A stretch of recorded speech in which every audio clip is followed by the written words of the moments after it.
Good afternoon बच्चों, हरे कृष्णा।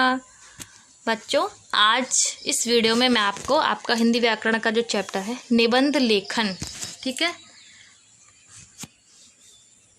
इस पाठ को आज हम समझेंगे। ठीक है, कि निबंध लेखन किसे कहते हैं। बच्चों, सबसे पहले तो सबसे निबंध किसे कहते हैं। ठीक है बच्चों, कि निबंध किसे कहते हैं। तो बच्चों, किसी भी विषय पर अपने भावों और विचारों को सुगठित तथा सशक्त भाषा में व्यक्त करना निबंध कहलाता है। मतलब बच्चों, हमको अगर कोई विषय दिया जाता है, उस विषय के ऊपर जब हम अपने भावों को, विचारों को एक व्यवस्थित रूप में लिखते हैं, व्यक्त करते हैं, तो वो क्या कहलाता है, निबंध कहलाता है। ठीक है, जैसे मैंने आपको पिछले चैप्टर में पढ़ाया था अनुच्छेद लेखन, उसमें भी आपको कुछ विषय दिया जाता है। ठीक है, उस विषय पर। लेकिन अनुच्छेद में क्या होता है, आपको बहुत संक्षिप्त रूप में लिखना होता है। लेकिन निबंध में क्या होता है, निबंध में बच्चों आपको बहुत विस्तार से लिखना होता है। ठीक है, तो सबसे पहले हम ये जानते हैं कि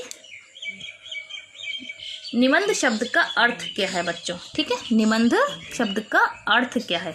ठीक है, तो बच्चों, निबंध शब्द जो है, ये देखो लिखा हुआ है हमारा, मान लो निबंध। ठीक है, निबंध लिखा है। ठीक है, तो निबंध दो शब्दों से मिलकर बना है। ठीक है, तो हमारा पहला शब्द है नी। ठीक है, और दूसरा शब्द है हमारा बंध। ठीक है, ये देखो, ये हमारा दो शब्द है हमारे, नी प्लस बंध। ठीक है, जिसका अभिप्राय होता है अच्छी तरह से बंधा हुआ। मतलब हम जब किसी विषय को अपने भावों विचारों में एक निश्चित रूपरेखा में कुछ, ठीक है, के साथ हम उसे व्यक्त करते हैं, तो वो निबंध कहलाता है बच्चों। ठीक है, अब आगे पढ़ते हैं बच्चों।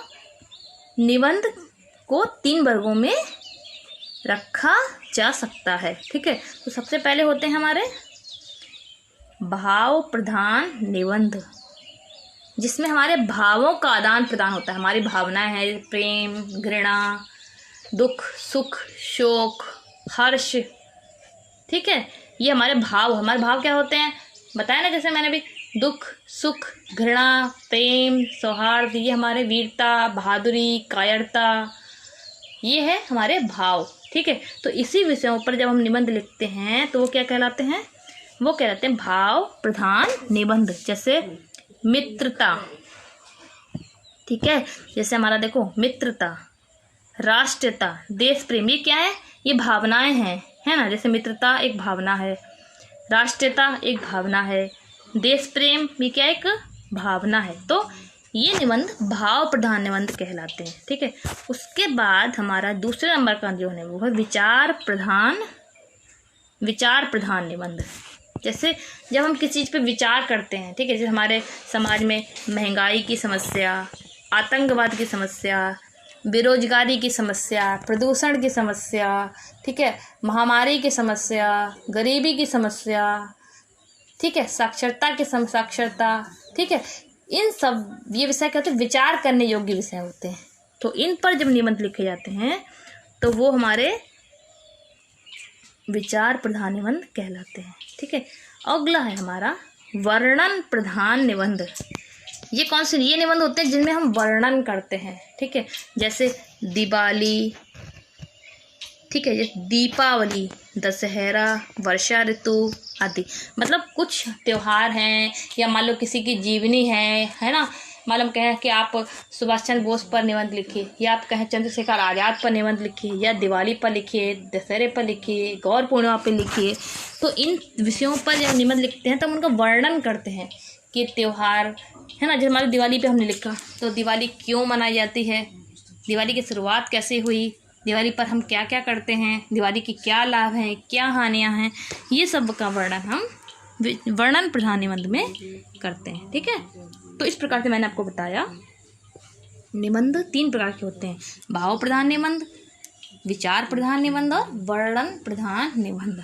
ठीक है, अब है हमारा कुछ, अब बच्चों निबंध लिखते वक्त हमें कुछ बातों का ध्यान रखना चाहिए। ठीक है, तो वो बातें क्या हैं, जैसे सबसे पहली, कोई भी निबंध लिखने से पहले उस विषय की पूरी जानकारी हमको होनी चाहिए। मतलब हम अगर कोई निबंध लिख रहे हैं तो उस विषय की हमको जानकारी होनी चाहिए। कि मान लो हम लिख रहे हैं बेरोजगारी की समस्या पर निबंध, तो हमें पूरी जानकारी होनी चाहिए। बेरोजगारी का मतलब क्या होता है, बेरोजगारी से क्या हमारे समाज पर क्या प्रभाव पड़ रहा है, इसको हम दूर करने के क्या उपाय हैं। ठीक है, तो उसकी हमें पूरी जानकारी होनी चाहिए। दूसरा, निबंध को 3 हिस्सों में विभक्त करना चाहिए। मतलब निबंध 3 भागों में विभक्त करके लिखा जाना चाहिए। पहला होता है प्रस्तावना। प्रस्तावना में क्या होता है, प्रस्तावना में हम बताते हैं कि उस विषय के बारे में बताते हैं। मान लो हमने लिखा दीपावली, तो प्रस्तावना में बताएंगे दीपावली त्योहार क्या है ना, इसका ये दिवाली क्या चीज़ है, मतलब उसको हम बताएंगे। फिर विषय वस्तु, मतलब दिवाली कब मनाई जाती है, क्यों मनाई जाती है, कैसे मनाई जाती है ना, उसके लाभ क्या हैं, हानि क्या हैं, ये लिखेंगे। और लास्ट में उपसंहार, इसमें हम कंक्लूजन लिखते हैं। मतलब उसका क्या फ़र्क पड़ता है हमारे समाज पर। ठीक है, और हमको किस तरह से उसका मतलब उसका महत्व क्या है, इम्पोर्टेंस क्या है, वो हम उपसंहार में लिखते हैं। दूसरा, निबंध की भाषा सरल और सहज होनी चाहिए। दूसरा, भाषा में प्रभावमयता होनी चाहिए। मतलब भाषा बहुत सरल और सुगम होनी चाहिए कि इंसान को, समाज जो पढ़ रहा है आपका निबंध, उसको समझ में आसानी से आ जाए। बहुत कठिन शब्दों का प्रयोग निबंध में नहीं करना चाहिए। और सबसे आखिरी में, विषय वस्तु को अनावश्यक रूप से विस्तृत नहीं करना चाहिए। मतलब कि विषय वस्तु में कई चीज़ें आती हैं। जैसे मान लो दिवाली है तो मान लो बेरोजगारी है तो बेरोजगारी की मतलब बेरोजगारी क्यों बढ़ रही है, बेरोजगारी के लाभ क्या है, हानि क्या है। मतलब जितना आवश्यक हो उतना ही, ज़रूरत से ज़्यादा इधर उधर की बातें विषय वस्तु में नहीं जोड़नी चाहिए। ठीक है बच्चों, अब चलो मान लो आपके पास निबंध है गणतंत्र दिवस। ठीक है, तो देखो सबसे पहले प्रस्तावना लिखते हैं कि हमारे देश के राष्ट्रीय त्योहारों में गणतंत्र दिवस का विशेष महत्व है। भारत लगभग 2 शताब्दियों तक अंग्रेजों के अधीन रहा। जो अंग्रेज भारत में व्यापार करने के उद्देश्य से आए थे, वे भारतीय राजाओं की आपसी फूट का लाभ उठाकर भारतवर्ष पर अधिकार करने में सफल हो रहे हैं। समय समय के साथ अंग्रेजों का भारतीयों पर अत्याचार बढ़ने लगा है। तो इस प्रकार से प्रस्तावना लिखते हैं। उसके बाद मान लो चलो एक निबंध पढ़ते हैं, विद्यार्थी जीवन। तो सबसे पहले मैंने क्या बताया, प्रस्तावना। तो विद्यार्थी शब्द का अर्थ क्या होता है, विद्यार्थी शब्द विद्या पर अर्थी 2 शब्दों से मिलकर बना है, जिसका अर्थ है विद्या को चाहने वाला। विद्यार्थी जीवन मानव जीवन की आधारशिला होती है। इस काल में जैसे संस्कार पड़ जाते हैं, वैसा ही उसका जीवन रूपी वृक्ष पनपता है। आज का विद्यार्थी ही देश का भविष्य होता है। उसकी प्रगति में ही देश की प्रगति निहित है। ठीक है, तो इस प्रकार से हमें प्रस्तावना लिखनी होती है। फिर उसका महत्व, ठीक है, फिर विद्यार्थी जीवन प्राचीन काल में कैसा था, अब कैसा है। ठीक है, उसके बाद उनको क्या बताया मैंने, लास्ट में हम उपसंहार लिखना चाहिए। उपसंहार क्या होता है, जैसे वास्तव में विद्यार्थी जीवन का मानव जीवन की स्वर्णिम बेला है। इस व्यर्थ को नहीं गंवाना चाहिए, जिसके पुष्प की सुगंध हमारे पूर्वज किसको सुगंधित करती रहेगी। ठीक है, उस प्रकार जैसे मान लो मदर टेरेसा पे आपको निबंध लिखना है। ठीक है ना, तो मदर टेरेसा के बारे में लिखेंगे। मदर टेरेसा ऐसे महान लोगों में से एक हैं जो सिर्फ दूसरों के लिए जीते हैं। मदर टेरेसा एक ऐसी महान आत्मा थी जिन्होंने अपना संपूर्ण जीवन लोगों की सेवा और भलाई में लगा दिया। मदर टेरेसा ने भारतीय ना होते हुए भी हमारे देश को बहुत कुछ दिया है। आज जब भी हमारे बीच नहीं है। ठीक है, इस प्रकार से आपको लिखना है। ठीक है, तो आप इसको देखिए, मैंने कुछ निबंध दिए हैं, आप उसे देखेंगे और अगर कुछ समझ में नहीं आता है तो मुझसे पूछिए। और सबसे बाद बच्चों आपको देखो, जैसे मित्रता है, मनुष्य एक सामाजिक प्राणी है, उसके जीवन में मित्रता एक बहुत महत्व है। इसके अभाव में जीवन नीरस और दुखमय हो जाता है। मित्रता एक ऐसा गुण है जो मानव को शक्ति प्रदान करता है।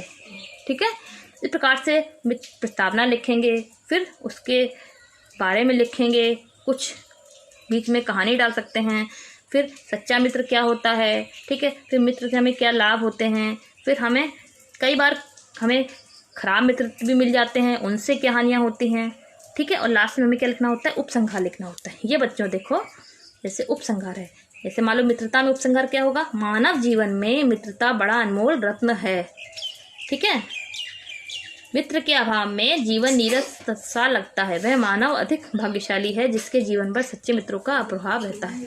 तो इस प्रकार से आपको निबंध लिखने हैं, ठीक है। अब जैसे मान लो ये निबंध दे रखा है, ठीक है, मान लो जीवन में खेलों का महत्व, ठीक है, चलिए सुनिए, हम आपको आप इस पर निबंध लिखिए, विद्यार्थी और अनुशासन, ठीक है, इस पर आप निबंध लिखिए। ये देखिए आपके शीर्षक अनुशासन का अर्थ लिखेंगे, फिर अनुशासन और विद्यार्थी जीवन लिखेंगे, फिर अनुशासन के लाभ, अनुशासन की आवश्यकता, अनुशासनहीनता के कारण, दोष और उपसंहार। इस प्रकार से आप निबंध लिखिए, ठीक है। आप इस सब निबंधों को पढ़िए और आप इस विषय पर निबंध लिखकर मुझे दिखाएंगे। हरे कृष्णा।